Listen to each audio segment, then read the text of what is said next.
Salem easy சமையல் சேனலை subscribe பண்ணாதவங்க சப்ஸ்கிரைப் பண்ணிக்கோங்க. பக்கத்தில் வர பெல் பட்டனையும் ப்ரெஸ் பண்ணிக்கோங்க. ஹாய் ஃப்ரெண்ட்ஸ், இன்றைக்கி நம்ம கிச்சனில் நம்ம பார்க்க போகிறது காடை கிரேவி எப்படி செய்கிறதுங்கிறத பார்க்கலாம். பாருங்கள், காடை நமக்கு கடையில் வாங்கிட்டு வந்துட்டோம். கடையிலலாம் கிடைக்கும்.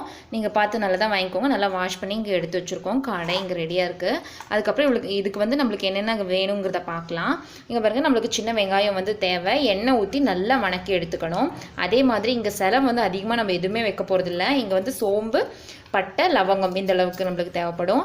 அதே மாதிரி இங்கே ஒரு அரை மூடி தேங்காய், இஞ்சி, பூண்டு இவ்வளோ தான் நம்மளுக்கு தேவை.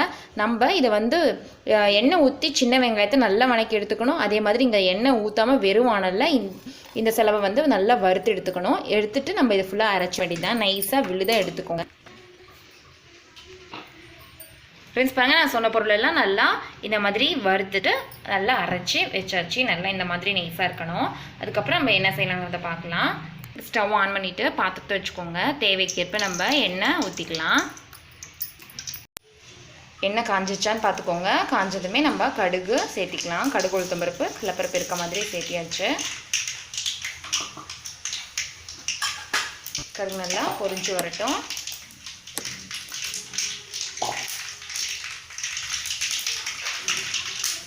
கடுகு பொரிஞ்சதுமே கருவேப்பிலை சேர்த்திக்கலாம். சிறிதளவு கருவேப்பிலை. அதுக்கப்புறம் நம்ம நல்லா சுத்தம் பண்ணி எடுத்து வச்சுருக்கோம் காடை, அதையும் சேர்த்திக்கலாம்.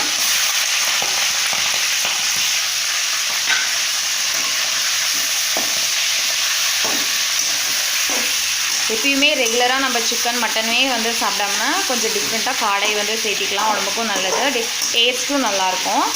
இந்த காடை கிரேவி சாப்பாட்டுக்கும் நல்லாயிருக்கும். சப்பாத்திக்கு சூப்பர் காம்பினேஷன். சப்பாத்தி செஞ்சுட்டு நீங்கள் காடை கிரேவி செஞ்சு சாப்பிட்டு பாருங்கள், சூப்பராக இருக்கும்.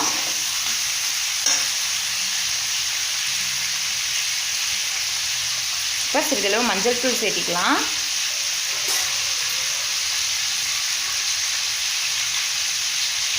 தேவைக்கிறப்ப கல்லுப்பு சேர்த்துக்கோங்க. தூளுப்பு போடுறதை விட கல்லுப்பு நல்லாயிருக்கும். அதுக்கப்புறம் விளக்கெண்ணெய் ஒரு ஸ்பூன் இல்லைன்னா ஒரு 1.5 ஸ்பூன் சேர்த்துக்கலாம். நம்ம அப்படி இந்த விளக்கெண்ணெய் எதுக்கு சேர்த்துறோம்னா கவுச்சு இல்லாமல் இருக்கும். சீக்கிரமும் கறி வெந்துடும்.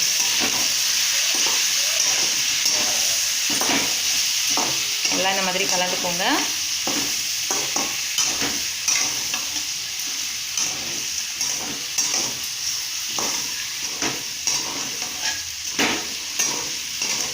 ஃப்ரெண்ட்ஸ், நம்ம சேனலில் இப்போ தான் நீங்கள் ஃபஸ்ட் டைம் பார்க்குறீங்கன்னா இந்த வீடியோ கீழே ரெட் கலர் பட்டன் இருக்கும், சப்ஸ்கிரைப் பண்ணிக்கோங்க.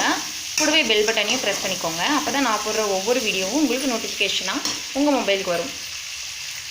கறி நல்லா வணக்கியாச்சு. இப்போ நம்ம அரைச்சி வச்சுருக்க விழுதை சேர்த்திக்கலாம். அதிகமாக எந்த செலவுமே சேர்த்துல, சிம்பிளான பொருட்கள் தான். இந்த மாதிரி செஞ்சு பாருங்கள், டிஃப்ரெண்ட்டாகவும் இருக்கும், டேஸ்ட்டாகவும் இருக்கும் உங்களுக்கு.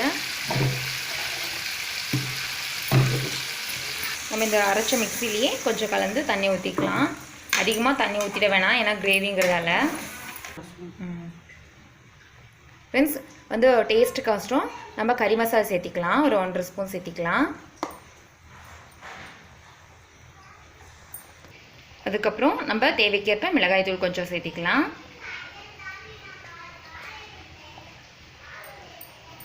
காரத்துக்கேற்ப நீங்கள் சேர்த்திக்கோங்க.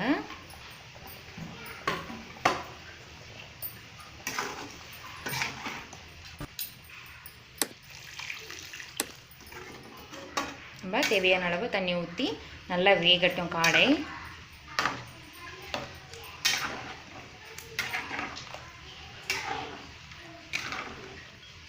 நல்லா கலந்துக்கோங்க. கறி நல்லா வேகட்டும், கிரேவி பதத்துக்கு வரட்டும். அதுக்கப்புறம் காட்டுறேன். ஃப்ரெண்ட்ஸ் பாருங்கள், நல்லா கொதிச்சிட்ருக்கு. கறி நல்லா வேகட்டும். வெந்திருக்கான்னு பார்க்கலாம். கறி இன்னும் நல்லா வேகணும். வெந்ததுக்கப்புறம் அதே மாதிரி கிரேவி பதத்துக்கு வரணும். ஃப்ரெண்ட்ஸ் பாருங்கள், நல்லா கொதிச்சு தண்ணிலாம் சுண்டிடுச்சு. நம்மளுக்கு பாருங்கள் கிரேவி பதத்துக்கு வந்துருச்சு. இந்த அளவுக்கு நம்மளுக்கு இருக்கணும். சப்பாத்திக்கு சூப்பராக இருக்கும். நான் சொன்ன மாதிரி இட்லி, தோசைக்கும் நல்லாயிருக்கும். இந்த அளவுக்கு நீங்கள் செஞ்சு பாருங்கள். இதே முறையில் ட்ரை பண்ணி பாருங்கள். ட்ரை பண்ணி பார்த்துட்டு எப்படி இருக்குன்னு சொல்லிட்டு எனக்கு கமெண்ட்டில் சொல்லுங்கள். இந்த வீடியோ பிடிச்சிருந்தா லைக் பண்ணுங்கள். உங்கள் ஃப்ரெண்ட்ஸ் இந்த வீடியோவை பார்க்கணுன்னு நினச்சிங்கன்னா ஷேர் பண்ணுங்கள். மறக்காமல் சேலம் ஈஸி சமையல் சேனலை சப்ஸ்கிரைப் பண்ணி வச்சுக்கோங்க. தேங்க்யூ.